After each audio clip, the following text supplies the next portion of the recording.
Mentari pagi baru saja menyapa bumi. Sinarnya menembus celah-celah genteng bocor. Rumah kayu reyot milik Diana.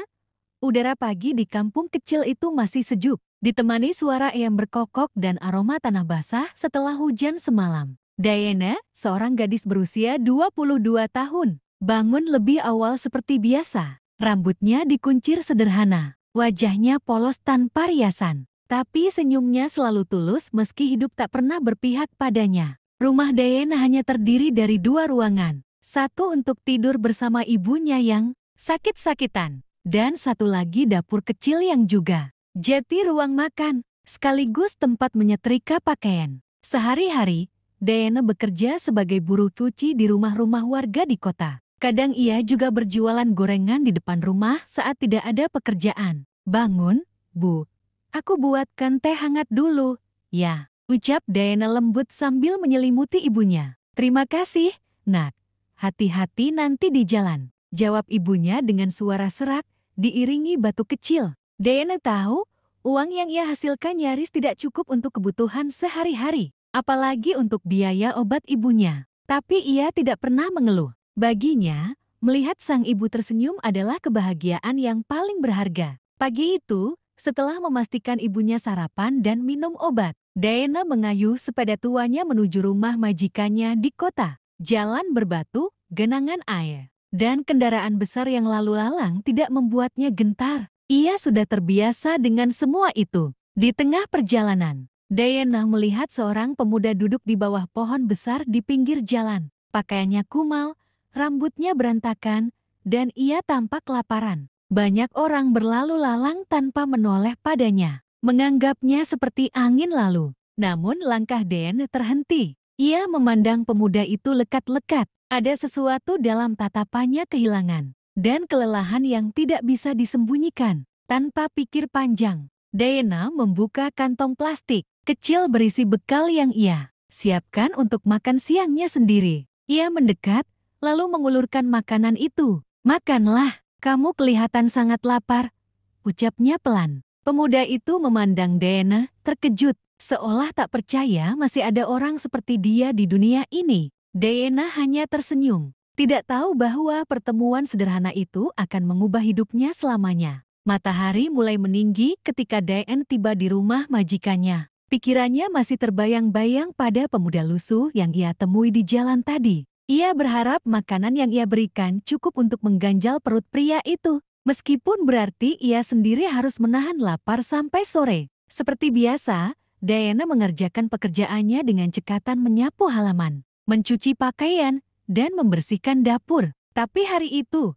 tubuhnya terasa sedikit lelah. Mungkin karena pagi-pagi tadi ia belum sempat sarapan. Tapi ia menepis rasa itu. Ada yang lebih penting dari rasa lapar, membantu orang lain. Saat senja mulai turun, Diana pamit pulang. Di perempatan dekat warung tua yang sudah lama tak ramai pengunjung, ia melihat sosok yang familiar duduk sendirian di kursi panjang dari bambu. Ya, pemuda itu lagi. Kali ini tampak sedikit lebih segar, walau masih berpakaian lusuh. Dengan ragu, Diana mendekat. "Kamu belum pulang?" tanyanya pelan. Pemuda itu menoleh, wajahnya menyunggingkan senyum kecil. "Belum, aku belum tahu mau kemana." Diana terdiam sesaat. Pemuda itu tampak lebih muda dari yang ia perkirakan, mungkin seusianya. Tapi tatapannya tajam dan dalam, seperti seseorang yang pernah kehilangan sesuatu yang besar. "Aku Diana," ucapnya sambil mengulurkan tangan. Pemuda itu menerima uluran tangan Diana dengan sopan.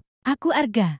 Terima kasih untuk makanan tadi. Aku benar-benar lapar waktu itu." "Kenapa kamu di sini?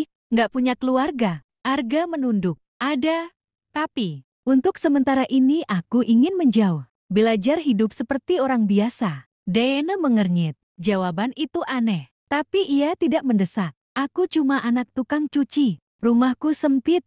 Tapi kalau kamu butuh tempat tidur malam ini, aku bisa bantu," ucap Diana tanpa berpikir panjang. Arga memandang Diana dengan ekspresi sulit dijelaskan, seolah sedang menilai apakah tawaran itu tulus atau hanya basa-basi. Tapi di mata Diana hanya ada ketulusan. "Terima kasih, tapi kamu yakin?" Diana mengangguk. "Aku tahu rasanya jeti orang yang diabaikan." Arga akhirnya tersenyum lebar. Kalau begitu, aku akan menerimanya. Tapi sebagai gantinya, biar aku bantu kamu di rumah. Apa saja? Diana tertawa kecil.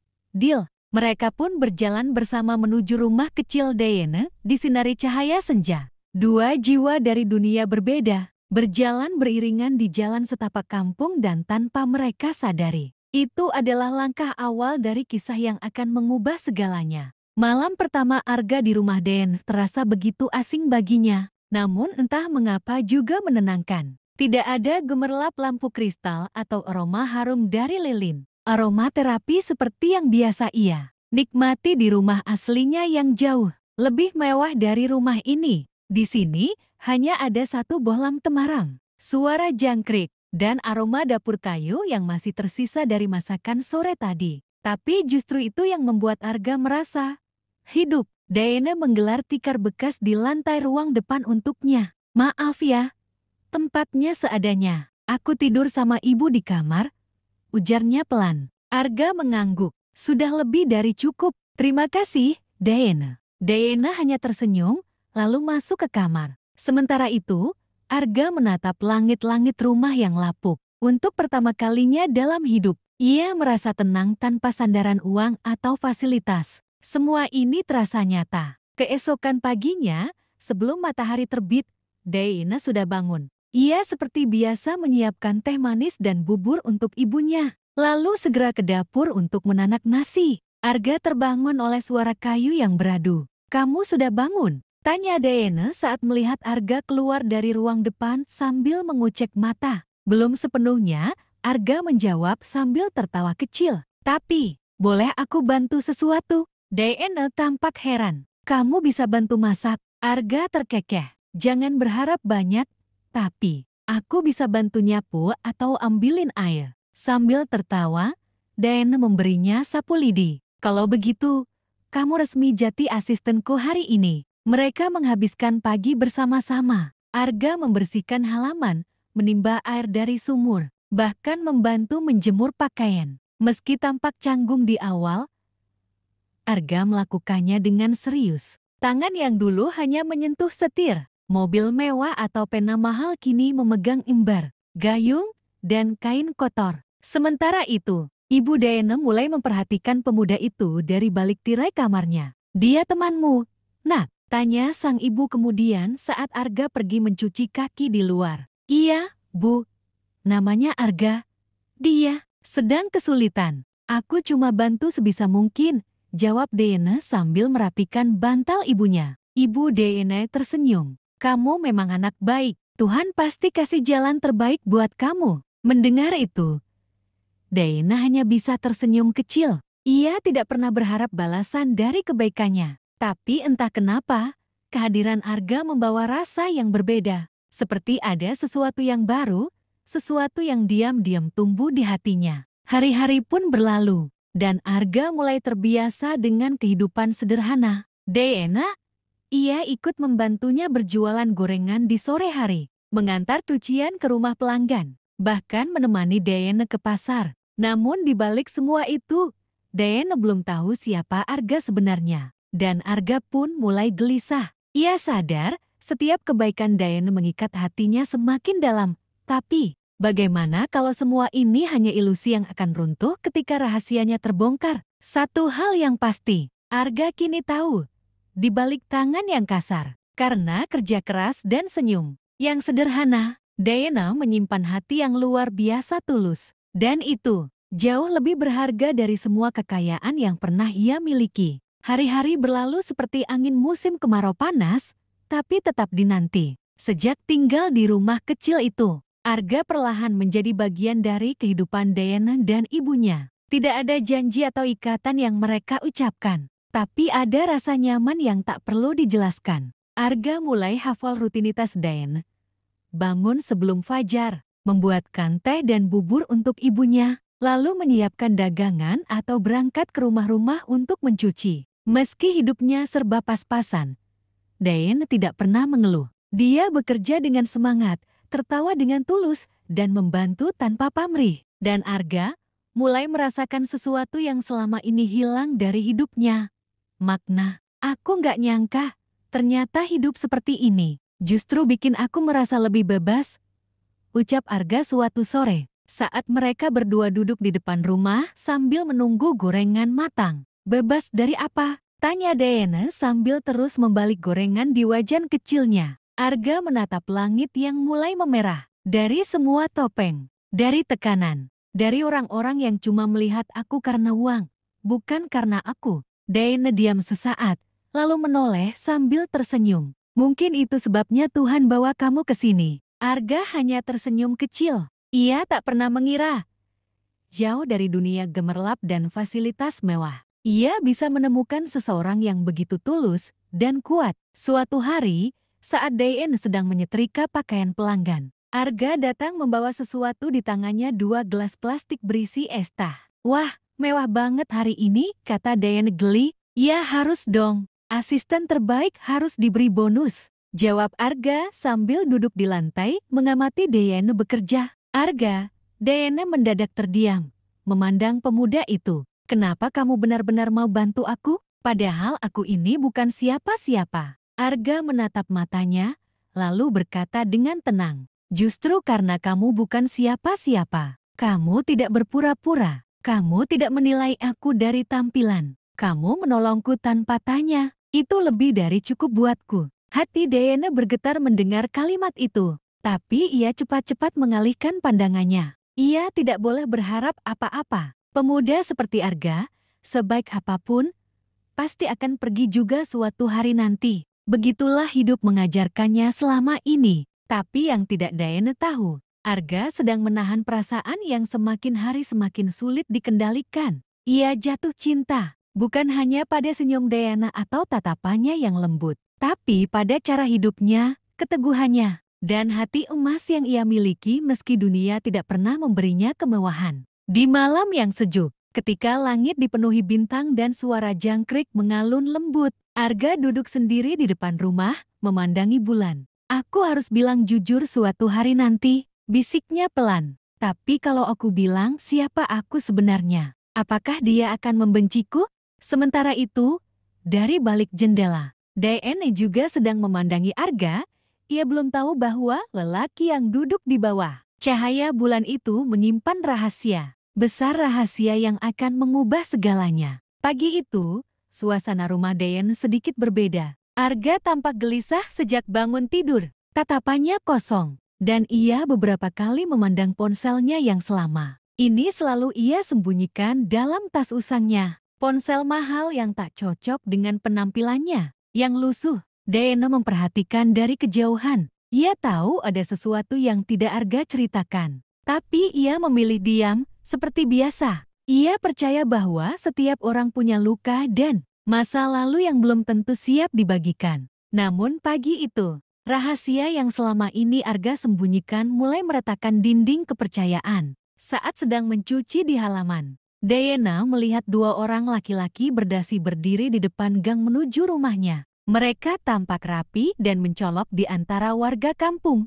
Salah satu dari mereka berbicara dengan warga, lalu menunjuk ke arah rumah Diana. Tak lama kemudian, mereka sampai di depan pintu. Permisi, apakah benar ini rumah tempat tinggal sementara Tuan Arga Adityananda? Tanya salah satu dari mereka dengan suara tegas. Diana tercengang. Ia menoleh ke arah Arga yang baru keluar dari dalam rumah sambil membawa ember. Ketika melihat 2 pria itu, wajah Arga langsung berubah pucat. Mas Arga, ayah Anda sangat khawatir. Anda sudah menghilang hampir 2 minggu. Kami diperintah menjemput Anda sekarang juga. Lanjut pria itu. Diana berdiri terpaku. Arga Adityananda, nama itu tidak asing. Ia pernah mendengarnya disebut di televisi pewaris utama Adityananda Group, konglomerat yang memiliki jaringan properti dan bisnis besar di seluruh negeri. Arga menatap Diana, wajahnya penuh rasa bersalah. Diana, aku bisa jelaskan semuanya.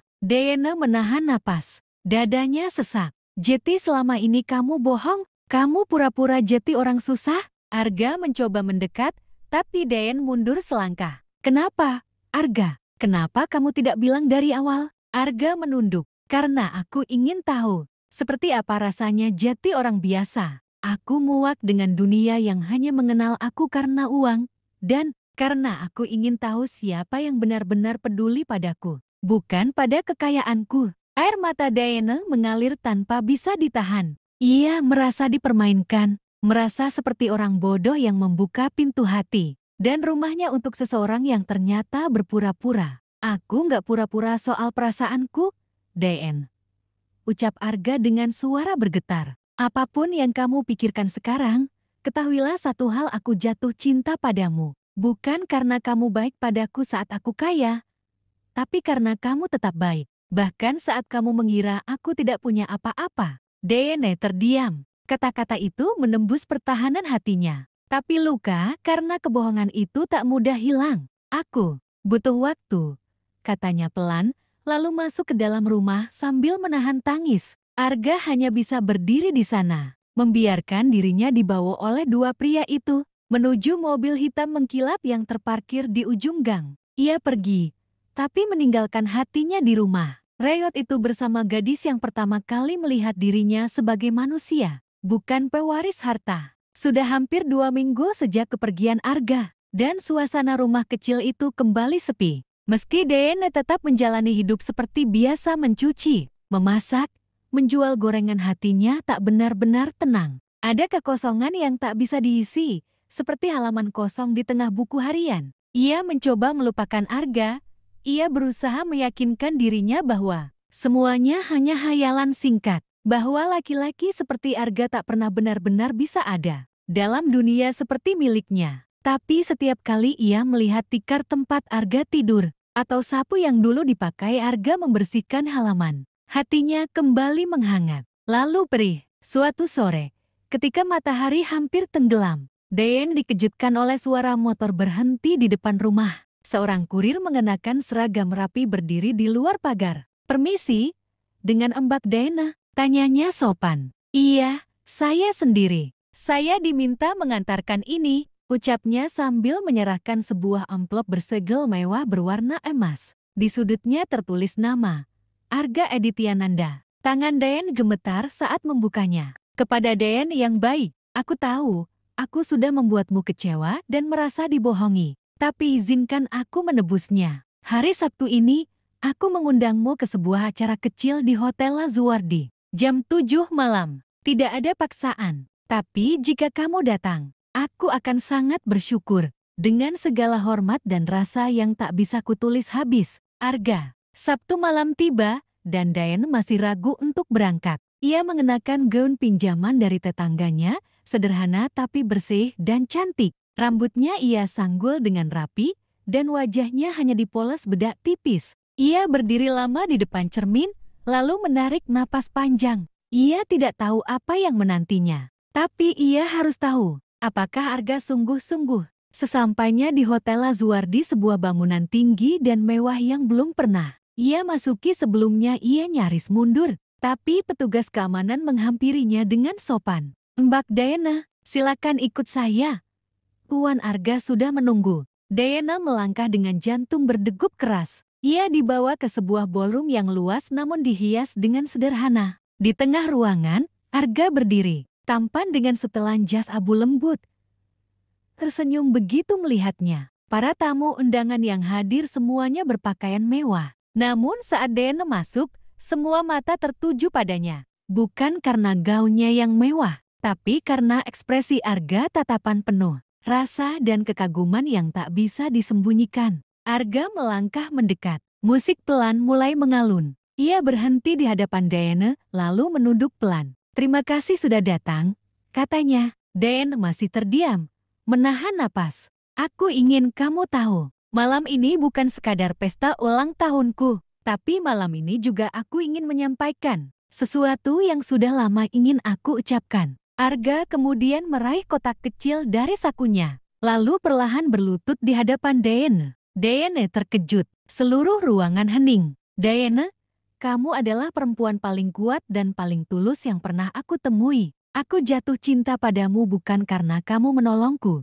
tapi karena kamu melihat aku sebagai aku. Bukan pewaris, bukan orang kaya, tapi manusia." Dengan tangan bergetar, Arga membuka kotak itu. Sebuah cincin sederhana tapi elegan terpampang di dalamnya. "Diane, maukah kamu menikah denganku? Suasana sunyi, lalu terdengar bisikan tak percaya dari para tamu. Tapi hanya Daene yang menjadi pusat dunia Arga saat itu. Air mata mengalir di pipi Daen. Ia menutup mulut, nyaris tak bisa berkata-kata.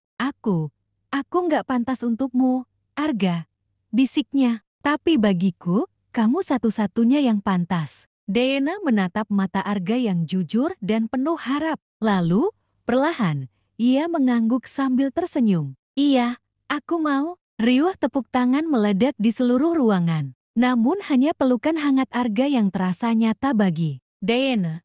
Di tengah dunia yang dulu terasa begitu jauh, kini ia berdiri di sisinya. Bukan sebagai seorang gadis miskin yang menolong pria asing, tapi sebagai wanita yang dicintai sepenuh hati oleh seseorang yang dulu hanya ia tolong dengan sepotong nasi dan segelas air. Minggu demi minggu berlalu sejak malam lamaran itu, dan nama Daen kini mulai dikenal banyak orang. Media menyorot kisahnya seorang gadis sederhana dari kampung yang menolong pemuda misterius, yang ternyata pewaris keluarga konglomerat. Banyak yang menyebutnya Cinderella dari kampung, tapi bagi Daen, hidupnya masih terasa sama. Penuh kerja keras, penuh syukur, dan masih tak percaya apa yang sedang ia jalani. Meskipun kini ia tinggal di rumah keluarga Arga yang luas dan megah, Daena tak berubah. Ia tetap bangun pagi, tetap membuat teh untuk ibunya yang kini tinggal bersamanya, dan tetap menyapa para pembantu rumah tangga dengan senyum hangat. Justru Arga yang sering berkata bahwa Daene yang mengajarinya arti hidup sebenarnya. Namun di balik semua kebahagiaan itu, Daen sempat ragu, apa ia benar-benar pantas masuk ke dunia Arga? Dunia yang penuh pesta, rapat, dan orang-orang penting. Ia pernah merasa menjadi orang luar. Diam-diam bertanya dalam hati, apakah aku hanya bagian dari kisah yang akan segera selesai? Keraguan itu pecah pada suatu hari Minggu, saat Arga mengajaknya ke acara peresmian taman kota yang didanai oleh perusahaan keluarganya. Daene ikut hanya karena Arga ingin ia hadir. Ia tak tahu bahwa hari itu akan jadi salah satu hari paling bersejarah dalam hidupnya. Acara berlangsung meriah, dengan banyak wartawan dan pejabat daerah hadir. Arga, seperti biasa, memberikan pidato singkat. Tapi kemudian, ia meminta waktu sedikit untuk menyampaikan sesuatu. Teman-teman, sebelum kita akhiri acara ini, saya ingin menyampaikan sesuatu secara pribadi. Di sini, di tempat umum, bukan di gedung mewah atau pesta besar. Karena cinta saya tidak butuh panggung, hanya butuh kejujuran. Semua mata tertuju padanya. Arga lalu mengarahkan pandangan ke satu titik tempat. Daena berdiri di antara para tamu. Daena, katanya lantang, maukah kamu ke depan? Daena terkejut. Ia hampir tak percaya ketika orang-orang memberinya jalan. Wajahnya merah, tangannya dingin. Tapi langkah kakinya menuju Arga terasa begitu pasti. Arga kemudian menggenggam tangannya dan menatap matanya di hadapan semua orang. Aku tahu hidup kita berasal dari dua dunia yang berbeda, tapi aku tidak ingin membangun dunia baru tanpa kamu di dalamnya. Ia kembali berlutut. Kali ini bukan di ruangan eksklusif, tapi di taman yang terbuka untuk semua seperti cinta mereka. Daena, maukah kamu menikah denganku? Bukan sebagai bagian dari dongeng, tapi sebagai pasangan hidup di dunia nyata. Dengan segala suka dukanya, air mata Daena mengalir. Ia tak lagi merasa tak pantas. Ia tak lagi takut. Ia hanya tahu satu hal. Hatinya memilih Arga. Iya, jawabnya dengan suara gemetar. Aku mau. Tepuk tangan, sorakan, dan bahkan beberapa tangis bahagia terdengar dari penonton. Kamera menangkap momen itu. Tapi bagi Arga dan Daena, hanya mereka berdua yang ada di dunia saat itu. Beberapa bulan kemudian, pernikahan mereka diadakan secara sederhana tapi hangat. Tak mewah, tapi penuh cinta. Daena mengenakan kebaya putih sederhana, dan Arga mengenakan batik buatan tangan sesuai permintaan Daena. Mereka berdua memulai kehidupan baru bukan sebagai pengusaha dan gadis miskin, tapi sebagai dua jiwa yang saling melengkapi. Dan di hari-hari yang sulit sekalipun, mereka selalu mengingat satu hal. Cinta yang tulus tidak butuh kemewahan, hanya butuh kejujuran, keberanian, dan satu hati yang tetap tinggal, bahkan saat yang lain pergi.